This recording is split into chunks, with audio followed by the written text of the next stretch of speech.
আপনারা একটা সহজতম সত্য বুঝতে চান না। এই যে কোটি কোটি মুসলমান আপনাদেরকে রক্ষা করতে চায়, এর কারণ জন স্টুয়ার্ট মিল না, বাংলাদেশের সংবিধান না, এর কারণ যে সেই মুসলমান।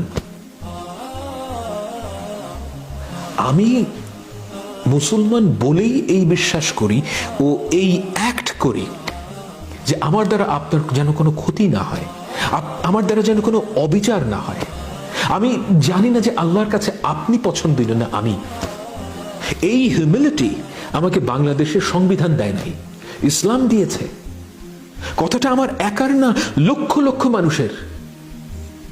হিন্দু সম্প্রদায়ের মানুষরা মনে করেন যে একজন মুসলমান যে একজন হিন্দুকে ভালোবাসতে পারে, এর একমাত্র অজুহাত হলো যে আমি বাঙালি। এই ধারণাটা বিপজ্জনক ও ক্ষতিকর। আমি যে মুসলমান হওয়ার কারণেই আপনাকে ভালোবাসি, এই চিন্তাটাই আপনাদের মাথায় আসে না।